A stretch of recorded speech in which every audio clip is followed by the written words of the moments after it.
Hello everyone, स्वागत है आपका ज्योमेट्री और मेंसुरेशन के इस वीडियो लेक्चर सीरीज़ में। इस वाले वीडियो में मैं क्या करने वाला हूँ, आपको सेंटर्स ऑफ ट्रायंगल के नए क्वेश्चन का सेट देने वाला हूँ। 4 क्वेश्चन मैं ऑलरेडी इसके पहले वाले वीडियो में डिस्कस कर चुका हूँ। इसमें मैं आपसे नए क्वेश्चन डिस्कस करूँगा। तो आपको क्या चाहिए, आपको ये चाहिए कि आप जाइए पिछले वाले वीडियो में पहले मैंने 4 क्वेश्चन जो बताए थे उसको सुनकर आइए, उसके बाद इस वाले वीडियो को रन कीजिए। जब सही क्रम में पढ़ोगे तो पढ़ाई समझ में आएगी। अचानक से वीडियो ओपन कर लिया और इसके पहले कुछ कंसेप्ट नहीं पता है, हेल्प नहीं हो पाएगी। Got it. इसके पहले का वीडियो इस वाले चैनल के प्लेलिस्ट में एक सेक्शन है ज्योमेट्री और मेंसुरेशन का, उसमें पूरे क्रमवार वीडियो मेंशन्ड है। क्रम से सारा कुछ देखिए और फिर इसको रन कीजिएगा। Got it. यहाँ पर मैंने पिछले वाले वीडियो में एक होमवर्क आपको दिया हुआ था, वो होमवर्क का सॉल्यूशन मैं आपको बताने वाला हूँ। ठीक है, तो पिछले वाले वीडियो का जो होमवर्क था वो इस वाले वीडियो में उसका सॉल्यूशन मैं देने वाला हूँ। इत्मीनान से सुनते जाइएगा। एक छोटी सी एडिटिंग है, मैं उसको भी बता रहा हूँ, इत्मीनान से सुन लीजिए। पिछले वाले वीडियो में डेटा मेरे एंड से लिखने में थोड़ा सा गड़बड़ हो गया था, हो सकता है इसलिए क्वेश्चन लिखने या सॉल्व करने में थोड़ा सा टफ लगा होगा। तो मैंने क्या किया, यहाँ पर ना वो डेटा को फिर से सही करके लिख दिया। पिछले वाले वीडियो में मैंने क्वेश्चन दिया था, क्वेश्चन नंबर 4 था वो, जिसका मैंने डेटा गड़बड़ कर दिया था, जिसकी वजह से हो सकता है कि आंसर आने में थोड़ा कष्ट हुआ होगा। परेशान मत होना, डेटा एरर था उसमें। मैंने यहाँ पर डेटा सही किया है, आप क्वेश्चन में पहले डेटा सुधार लीजिएगा। ठीक है, क्वेश्चन में क्या गिवन था सुन लीजिए। ए बी और ए सी की वैल्यू 12 और 12 गिवन थी, वहाँ पर आप उसको सही करके 20 और 20 कीजिए। और बी सी की वैल्यू वहाँ पर कुछ गिवन थी, आप उसको 24 कर दीजिए। यहाँ तक बात समझ में आ गई। बी सी को आपको 24 करना है, ए बी और ए सी को आपको 20 और 20 करना है। You got my point. ये एडिटिंग है क्वेश्चन में, मेरे एंड से लिखने में गलती हुई थी। I am really sorry about it. मैं ख्याल करूँगा ऐसा ना हो, आप उसको भी एडिट कर लीजिए। ठीक है, अब उसके बाद उस क्वेश्चन को देखिए। तो क्वेश्चन क्या कहते हैं सुन लेते हैं। क्वेश्चन का सही डेटा अभी मैंने बोर्ड पर लिखा, आपको यही डेटा लिखना है। क्वेश्चन कहता है ए बी और ए सी की लेंथ 20 और 20 है, बी सी की लेंथ है 24। Got it. और वो बोल रहा है कि हमने डी जो है बीसी पर कुछ इस तरह से ड्रॉ किया कि वो जो है मिड पॉइंट बन जाता है बीसी पर, मतलब कि बीडी और डीसी जो है इक्वल हो जाते हैं। ठीक है, अब उसने कहा कि जी जो है इस वाले ट्रायंगल के लिए सेंट्रॉइड है। जी क्योंकि सेंट्रॉइड है तो इसलिए उसने क्वेश्चन आपसे पूछा कि जीडी की लेंथ क्या होगी। जीडी आपको अगर देखना हो तो देख लीजिए, ये लिखा हुआ है जीडी। ये उसने पूछा कि भाई जीडी की लेंथ क्या होगी।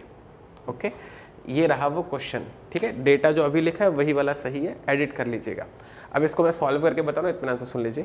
मैंने इसके पहले वाले वीडियो में आपको एक कंसेप्ट दिया था, जरा इत्मीनान से सुनिएगा। कहा था कि इक्विलेटरल ट्रायंगल के लिए सारे के सारे पॉइंट ऑर्थो सेंटर हो, सेंट्रॉइड हो, सर्कम सेंटर हो या इन सेंटर हो, सारे के सारे पॉइंट कोसेंट्रिक होते हैं। ठीक है, ये मैंने आपको बताया था, सम केंद्रीय होते हैं, पिछले वीडियो में बताया मैंने। बिल्कुल वैसे ही आइसोसेलेस ट्रायंगल के लिए भी वैलिड होता है। आइसोसेलेस ट्रायंगल के लिए भी जो मीडियन होती है वही परपेंडिकुलर होता है। पॉइंट आ गया समझ में। आइसोसेलेस ट्रायंगल समद्विबाहु त्रिभुज के लिए भी बिल्कुल वैसा ही होता है जो इक्विलेटरल ट्रायंगल के लिए होता है। पॉइंट आ गया समझ में। अब मैं आइसोसेलेस ट्रायंगल समद्विबाहु त्रिभुज की बात क्यों कर रहा हूँ, जरा इसको एक बार फोकस करके देख लीजिए। भाई देखो, इसके लिए आपको ना ए बी और ए सी की वैल्यू 20 और 20 गिवन है। तो 20 और 20 दोनों इक्वल है, विच कन्वेज कि दरअसल ये जो दोनों साइड है वो इक्वल है ना। तो किसी भी ट्रायंगल की 2 साइड इक्वल हो जाए तो उसको अपन आइसोसेलेस ट्रायंगल बोलते हैं ना। तो ये आइसोसेलेस ट्रायंगल आपको गिवन था, और आइसोसेलेस ट्रायंगल के लिए भी जो मीडियन होता है वही परपेंडिकुलर होता है। पॉइंट आ गया समझ में, इसे दिमाग में रखिए, लिख लीजिएगा। समद्विबाहु त्रिभुज के लिए जो माध्यिका होती है वही लंब होता है, इसे लिख लीजिएगा। ठीक है, चलिए अब इत्मीनान से सुनते हैं। अब उसने क्या कहा था कि डी हमने कुछ ऐसे ड्रॉ किया कि वो बीसी का मिड पॉइंट है। इसका मतलब जो एडी होगी, एडी वो तो मीडियन होगी ना, क्योंकि उसने 2 बराबर भाग में बांट दिया। तो क्वेश्चन के हिसाब से एडी मीडियन था, और मेरे को पता है कि क्वेश्चन में आइसोसेलेस ट्रायंगल गिवन है। और क्योंकि आइसोसेलेस ट्रायंगल गिवन है, इस बात का मतलब ये हो गया कि जो एडी मीडियन का रोल प्ले कर रही है वही परपेंडिकुलर का रोल प्ले भी करेगी। परपेंडिकुलर का रोल प्ले करने का मतलब ये है कि ये दोनों ही क्या हो जाएंगे, 90 डिग्री। ठीक है, दिस वन इज 90 डिग्री। क्यों हुआ सर ऐसा? आइसोसेलेस ट्रायंगल था, समद्विबाहु त्रिभुज था, इसलिए जो मीडियन थी वही बन गई परपेंडिकुलर। Got it. अब उसने बोला है कि वो मिड पॉइंट पर है। इसका मतलब अगर पूरा 24 है, पूरा 24 है, तो ये जो इतना वाला जो सेक्शन है ये तो 12 होगा ना, यहाँ से यहाँ तक तो 12 होगा ना। इतनी बात समझ में आ गई यहाँ तक? ठीक है। तो अगर आप देखो इसके सॉल्यूशन में उस ट्रायंगल को अगर मैं आपको अलग से बनाकर दिखाऊं तो कैसा दिखाई देगा, ज़रा देख लो। ये 12, ये 20, ये 90, ऐसा बनेगा ना। ये ठीक है, कंफर्टेबल है अपन इसमें। ये मैंने ट्रायंगल ए बी डी आपको यहाँ से अलग निकाल के दिखाया ताकि आपको अच्छे से कंटेंट समझ में आ जाए। अब जैसे आप इसमें पाइथागोरस थ्योरम लगाओगे तो कैसा दिखाई देगा, हाइपोटेनियस का square is equal to perpendicular का स्क्वायर, परपेंडिकुलर माने एक्स, एक्स का स्क्वायर प्लस बेस का स्क्वायर। ठीक है। जैसे आप इसको सॉल्व करोगे तो ये हो जाएगा 400 minus 144 is equal to X का स्क्वायर। सो एक्स के स्क्वायर की वैल्यू आ जाएगी which is 6 which is 5 which is 2। तो 256 की छतरी होती है 16। इसका मतलब ये हुआ कि जो AD आया ना, AD वो मेरे पास आ गया 16। ये वाली लेंथ 16 है, मतलब ये पूरा का पूरा जो सेक्शन है ना, ये पूरा का पूरा जिसको मैं अभी रेड कर रहा हूँ, ये रहा, ये पूरा 16 है। ठीक है, यहाँ तक कंफर्टेबल अपन। तो मुझे क्या पता चल गया, मुझे पता चल गया कि जो AD है, AD इज़ 16। AD कहाँ है सर, ये रहा A, ये रहा D। ठीक है, अब इस AD के बीच में, इस AD के बीच में, ये AD मैंने अलग से बना दिया आपके लिए, थोड़ा वहाँ पे हौच पौच हो रहा था, तो ये G वहाँ पे सेंट्रॉइड बना हुआ है। ठीक है, इस AD के बीच में जो D है वहाँ पर सेंट्रॉइड बना हुआ है। इतनी वाली बात समझ में आ गई। तो हम लोग क्या जानते हैं, जरा इत्मीनान से इस वाली बात को सुन लो। हम लोग ये जानते हैं, इसके पहले वीडियो में मैं बता चुका हूँ कि जो सेंट्रॉइड होता है वो किसी भी मीडियन को, AD तो मीडियन थी, माध्यिका थी, जो केंद्रक होता है किसी भी माध्यिका को हमेशा 2:1 में डिवाइड करता है। ये 2 है और ये 1 है। इसका मतलब I can write AG/GD is equal to 2:1। This is what I can write. आगे बस समझ में, AG/GD is equal to 2:1। Question में किसकी लेंथ पूछ रहा है, वो GD की। तो ये आपको रेशियो ब्रेक करना सिखा रहा हूँ, इत्मीनान से सीख लीजिए रेशियो कैसे ब्रेक होता है। अगर आपको GD जानना होगा तो you may write GD is equal to 1/2 + 1 of total length होगी AD, तो मतलब हो जाएगा ऑफ AD। इस तरह से रेशियो ब्रेक होते हैं। ठीक है, रेशियो का जब चैप्टर पढ़ूंगा तो उसमें और अच्छे से समझाऊंगा। अभी इत्मीनान से एक बार आइडिया ले लीजिए। वैसे ही मैं क्या लिख सकता था, अगर फॉर एग्जांपल AG के लिए क्वेश्चन होता तो AG के लिए मैं लिखता 2/2 + 1 ऑफ AD। ठीक है, तो ये मेरे को GD आपको सॉल्व करके देना था, क्वेश्चन में तो GD पूछा, इसलिए मैंने GD के लिए बस लिखा हुआ है। तो GD इज इक्वल टू हो जाएगा मेरे पास 1/3 और AD की वैल्यू हमने अभी भी निकाली थी 16, तो इसका फाइनल आंसर है 16/3। ठीक है, कंफर्टेबल है मेरे इसमें, 16/3 इज द फाइनल आंसर। एक बार इत्मीनान से ये पूरा क्वेश्चन देख लीजिए, ज़्यादा विशेष नहीं था, बस एक छोटा सा कंसेप्ट मुझे आपको बताना था कि आइसोसेलेस ट्रायंगल के लिए भी वो चीज़ें वैलिड होती हैं। ठीक है, एक्सेप्टेड। चलिए आगे बढ़ते हैं। अब हम लोग चल रहे हैं, चलो क्वेश्चन नंबर 5 पर। ये तो पिछले वीडियो का होमवर्क हो गया। Now we are going for question number 5। Question number 5 सुनते हैं। क्वेश्चन नंबर 5 कहता है triangle ABC is an isosceles triangle in which AB is equal to AC is equal to 2A and BC is equal to A. Draw AD perpendicular to BC. Find the length of AD. अब आपने अगर ये question number 4 sorry मैं तो 6 पढ़ दिया, question 5 पढ़ता हूँ, सॉरी क्वेश्चन नंबर 5 पढ़ रहा हूँ।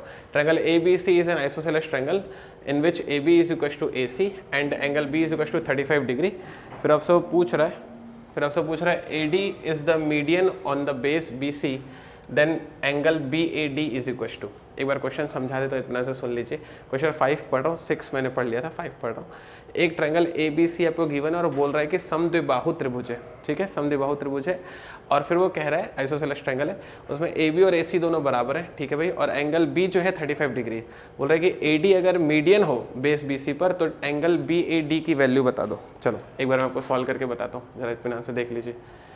देखो ये है ABC, ठीक है, दिस इज द ABC। बोल रहा है AB और AC बराबर होने चाहिए, मतलब ये दोनों लेंथ जो है बराबर है। ठीक है, फिर वो कह रहा है कि एंगल B 35 होना चाहिए, मतलब ये रहा एंगल B, ये 35 होना चाहिए। बोल रहा है कि AD जो है ना मीडियन है, AD जो है मीडियन है। ठीक है भाई, फिर बोल रहा है कि BC पर, ठीक है भाई, BAD की वैल्यू बताओ। BAD मतलब आपसे ये वाला एंगल आपसे पूछ रहा है, वो ये वाला एंगल आपसे पूछ रहा है। क्वेश्चन आ गया समझ में, याद है ओके अपन। चलिए मैं आपको सॉल्व करके बताता हूँ, इत्मीनान से सीख लीजिए एक बार। देखो कैसे सॉल्व होता है। अभी जो कंसेप्ट दिया था सेम कंसेप्ट लगाऊंगा। एक बार एक और चीज़ सुन लीजिए, ये हालांकि इसके पहले बता चुका हूँ मेरे को, क्योंकि गिवन है कि AB और AC दोनों बराबर है ना। तो किसी भी ट्रायंगल में हमने ये सीखा हुआ है, क्या सीखा हुआ है भाई, किसी भी ट्रायंगल में हमने कि equal side consist equal opposite angle, बराबर भुजा के विपरीत कोण भी बराबर होते हैं। ये आपको लिख लेना चाहिए था। ठीक है, तो ये दोनों भुजाएं बराबर है ना, तो इनके अपोजिट एंगल देखो, इसका अपोजिट एंगल ये है और इसका अपोजिट एंगल ये है, मतलब ये जो दोनों एंगल होंगे ना, ये जो दोनों एंगल होंगे वो इक्वल होंगे।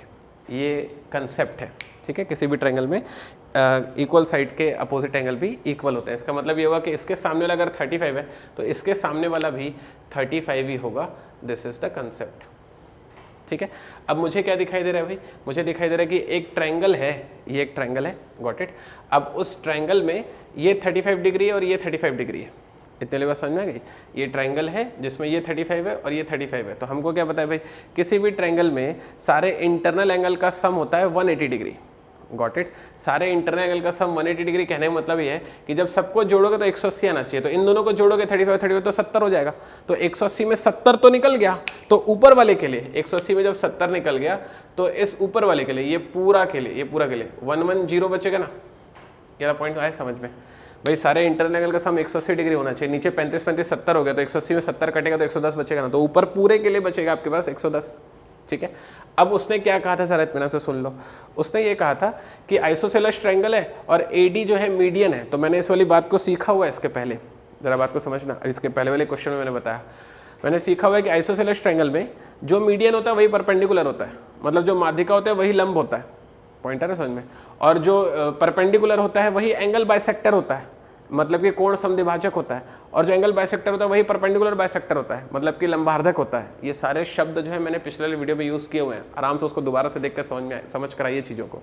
आपको ये जो शब्द मैंने यूज़ किया अभी, परपेंडिकुलर बाइसेक्टर, एंगल बाइसेक्टर, लंब समद्विभाजक, कोण समद्विभाजक, इस सारी बातों का आपको मतलब समझ में आना चाहिए, ठीक है।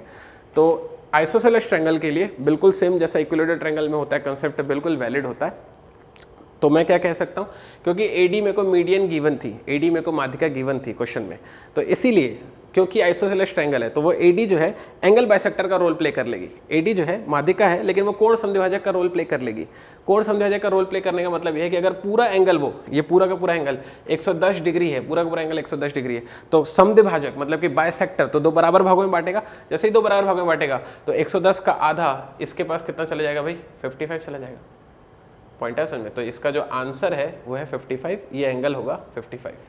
कंटेंट आ गया समझ में।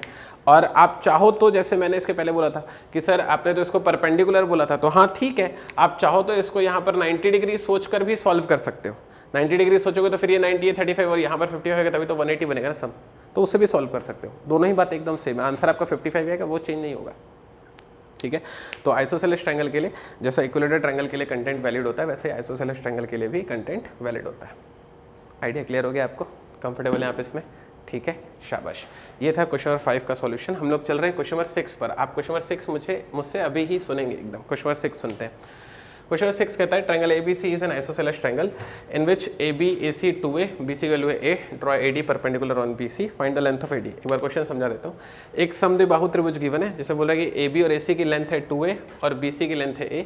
AD जो है BC पर लंब है, मतलब परपेंडिकुलर है, तो आपसे पूछ रहा है कि लेंथ ऑफ AD क्या होगा, मतलब AD की लंबाई क्या होगी। बहुत ही बढ़िया क्वेश्चन है, अब इसे बहुत आराम से सॉल्व कर सकते हैं। मेरी सलाह है वीडियो पॉज करके आप तुरंत अभी खुद से सॉल्व करके देखिए, तो थोड़ा बहुत आपका कंसेप्ट इंप्रूव होगा। समझ रहे बच्चे लोग अपन। तो जैसे आप इसको सॉल्व करोगे तो ये हो जाएगा 2A, ये हो जाएगा 2A, ठीक है, और यहाँ पर हो जाएगा A। एग्री। अब बोल रहा है AD is perpendicular on BC, ABC perpendicular on BC, ये हो गया AD, ठीक है। अब वो क्या कहता है, find the length of AD, find the length of AD, ये आपसे पूछ रहा है वो, ठीक है। अब मैंने आपको क्या बताया था भाई, मैंने आपको ये बताया था कि क्योंकि ये आइसोसेलेस ट्रायंगल है, ये दोनों बराबर है, तो हालांकि AD उसने परपेंडिकुलर लंब बोला हुआ है, लेकिन जो परपेंडिकुलर होता है वही मीडियन का रोल भी प्ले कर लेता है, ये मैंने आपको बताया था। तो अगर ये पूरा A है तो ये क्या करेगा, AD मीडियन का रोल प्ले करेगा। मीडियन का रोल प्ले करने मतलब माध्यिका का रोल प्ले करने मतलब है कि उसको दो बराबर भागों में बांट देना। दो बराबर भागों में बांटने का मतलब अगर ये पूरा A है तो ये कितना होगा, A/2 होगा ना, ठीक है, और यहाँ पर 90 डिग्री बन रहा है। तो आप अगर ट्रायंगल ABD में देखोगे, ट्रायंगल ABD में, तो आपको दिखाई देगा हाइपोटेनियस, मतलब कि कर्ण का वर्ग बराबर, इसको आप x मान लो, परपेंडिकुलर का स्क्वायर, ठीक है, प्लस बेस का स्क्वायर, ये लगा ना मैंने पाइथागोरस थ्योरम, ठीक है। जैसे अब इसको फर्दर सॉल्व कर तो कैसा दिखाई देगा, थोड़ा सा सॉल्व कर दो, 4a² minus a² is equal to x², तो इसका मतलब हो जाएगा 16a² minus a² is equal to x²। So x की वैल्यू आ जाएगी √15a/2, ये इसका राइट आंसर है, ठीक है। आप मेरा ख्याल है इसको सॉल्व कर लिए होगे, बढ़िया क्वेश्चन था, आपसे बनना चाहिए था। ये रूट सिर्फ 15 पर है, a पर नहीं है, ठीक है। ओके अपन क्वेश्चन नंबर 6 को लेकर कंफर्टेबल, आराम से इसे आप कॉपी कर लीजिए। Now we are going for question number 7। Copy हो गया बच्चे लोग, शाबाश। Now we are going for question number 7। चलिए क्वेश्चन नंबर 7 सुन लेते हैं। क्वेश्चन नंबर 7 क्या कहता है, एक बार ख्याल करते हैं। If distance between orthocentre and circumcentre of a triangle is 12 centimetre, then what is the distance between centroid and circumcentre. Question एक बार समझ लीजिए। क्वेश्चन बोल रहा है कि अगर लंब केंद्र और परिकेंद्र के बीच का अंतर, उनके बीच की दूरी 12 सेंटीमीटर है, तो आपको सेंट्रॉइड और सर्कम सेंटर मतलब परिकेंद्र के बीच की दूरी बतानी है, मतलब केंद्रक और परिकेंद्र के बीच की दूरी बतानी है। ठीक है, इसके लिए कंसेप्ट है, वो कंसेप्ट सुन लीजिए क्वेश्चन नंबर 7 के लिए। क्वेश्चन नंबर 7 के लिए कंसेप्ट है कि किसी भी ट्रायंगल में फॉर एनी ट्रायंगल जो तीनों पॉइंट होते हैं हमेशा कोलिनियर होते हैं। ठीक है, जो तीनों पॉइंट होंगे हमेशा कोलिनियर होंगे। कौन से तीनों पॉइंट सर? इवन बल्कि चारों पॉइंट ही बोल सकते हो। यहाँ पे 3 पॉइंट यूज हुए इसलिए तीनों के कंटेक्स्ट में बता रहा हूँ, हालांकि चारों पॉइंट बोल सकते हो आप। ऑर्थो सेंटर, सर्कम सेंटर और सेंट्रॉइड हमेशा ये कोलिनियर होते हैं। तो आप इस वाली लाइन को लिखेंगे, for any triangle all the centres are collinear. किसी भी प्रकार के त्रिभुज के लिए जो केंद्र होते हैं वो समरेखीय होते हैं, इसे आपको लिखना चाहिए। ठीक है, तो अगर आपने बोला कोलिनियर है तो मैं अभी इन तीनों के कंटेक्स्ट में बता रहा हूँ, किन तीनों के? ऑर्थो सेंटर, सर्कम सेंटर और सेंट्रॉइड के कंटेक्स्ट में। अगर आपने बोला कोलिनियर है तो समझो कोलिनियर किस तरह से होता है। ये होता है ऑर्थो सेंटर,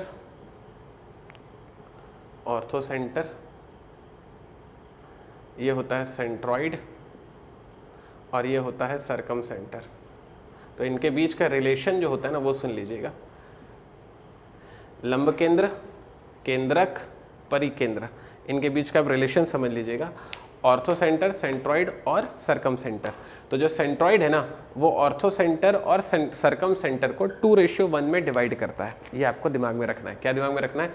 जो ऑर्थो सेंटर है, जो सेंट्रॉइड है, वो ऑर्थो सेंटर और सर्कम सेंटर को 2:1 में डिवाइड करता है। आपको लिखना चाहिए centroid divides distance of ortho centre and circum centre in the ratio of 2:1। ये आपको लिखना चाहिए था कॉपी में नोट बनाकर। ये कंसेप्ट है, ठीक है, तो ये आपको लिखेंगे कंसेप्ट, फिर उसका देखो इसको अप्लाई कैसे करेंगे।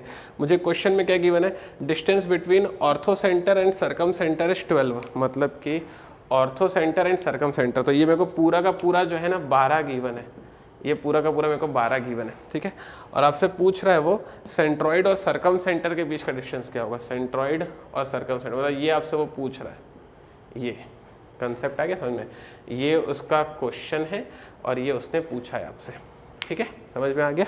ठीक है, अभी मैंने आपको सॉल्व करना सिखाया था। एक बार इसको नेमिंग दे देता हूँ, ABC अपने मन से नाम दे दिया। ठीक है, मैंने आपको अभी क्या सिखाया था जरा देख लीजिए। आपको पता है कि AB/BC इज इक्वल टू है 2:1। AB/BC इज इक्वल टू क्या बोल रहे हैं अपन लोग? 2:1। ये दिख रहा है कंसेप्ट में मेरे को, है ना? अगर आपको BC जानना होगा, BC तो पूछ रहे हैं ना वो, अगर आपको BC जानना हो तो आप BC में क्या लिखोगे? BC is equal to 1/2+1 of total, ऐसे लिखते हैं ऑफ टोटल। ये रेशियो ब्रेक करेंगे तरीका। और टोटल लेंथ है अपने पास AC, टोटल लेंथ है अपने पास AC, वो कितना गिवन है भाई मेरे को? 12। तो फाइनल आंसर कितना हो जाएगा? 4 सेंटीमीटर। तो BC क्या है मेरे पास? सेंट्रॉइड और सर्कम सेंटर के बीच का डिस्टेंस, केंद्रक और परिकेंद्र के बीच की दूरी, यही उसने पूछा था। तो उसकी आंसर कितनी हो जाएगी? 4। कंसेप्ट आ गया समझ में? इसे आप लिख लीजिएगा, बढ़िया कंसेप्ट था। ये हो गया क्वेश्चन नंबर 7 का सॉल्यूशन। चलिए अब क्वेश्चन नंबर 8 पर चलते हैं। क्वेश्चन नंबर 8 क्या कहता है, इसे सुन लेते हैं। एन आइसोसेलेस ट्रायंगल, एक समद्विबाहु त्रिभुज में is a right angle at B, कोई समद्विबाहु त्रिभुज गिवन है जो कि B पर समकोण है, ऐसा वो बोल रहा है। ठीक है, फिर वो कहता है D is the point inside the triangle ABC। अब बोल रहा है कि त्रिभुज ABC के अंदर पे कोई भी एक D है कहीं पर, मुझे नहीं पता कहाँ पर है वो। फिर वो कहता है P and Q are the feet of the perpendicular drawn from D on the sides AB and AC respectively. तो हमने क्या किया, पॉइंट D से, पता नहीं वो कहाँ पर होगा, त्रिभुज ABC के अंदर में है कहीं पर, तो हमने क्या किया, पॉइंट D से AB और AC पर परपेंडिकुलर ड्रॉ किया, लंब खींचा। ठीक है, और उसका नाम रखा P और Q रिस्पेक्टिवली, मतलब AB वाला P होना चाहिए और AC वाला Q होना चाहिए, परपेंडिकुलर जो आप D से खींचोगे AB और AC पर। Got it. आगे वो क्या कहता है, if AP is equal to X and AQ is equal to Y, तो वहाँ पर आपको AP और AQ दिखना शुरू हो जाएगा, तो उसको X और Y वो बोल रहा है। एंड एंगल BAD, आपको वहाँ पर एंगल BAD भी दिखना शुरू हो जाएगा, जिसको 15 डिग्री बोल रहा है। तो पूछ रहा है साइन 75 की वैल्यू क्या होगी, ये है वो क्वेश्चन। ठीक है, इत्मीनान से एक बार क्वेश्चन पढ़ लीजिए, 2 बार पढ़िए, 3 बार पढ़िए, मैंने एक बार समझा भी दिया, एक बार उसको भी देख सुन लीजिए 2 बार 3 बार। Got it. तो हम लोग क्या करने वाले नेक्स्ट वाले वीडियो में, डेटा एकदम सही है, परेशान मत होना, नेक्स्ट वाले वीडियो में हम लोग क्या करने वाले, इस वाले क्वेश्चन का सॉल्यूशन देखेंगे, लेकिन आपको जो है पूरी कोशिश करनी है और इसका जो आंसर है वो कमेंट वाले सेक्शन में डालना है। ठीक है, तो नेक्स्ट वाले वीडियो में क्या होगा सर, नेक्स्ट वाले वीडियो में आपको इस वाले क्वेश्चन का सॉल्यूशन मिलेगा और साथ में मिलेंगे बहुत ज़बरदस्त इसी तरह से नए वाले कंसेप्ट। बने रहिएगा।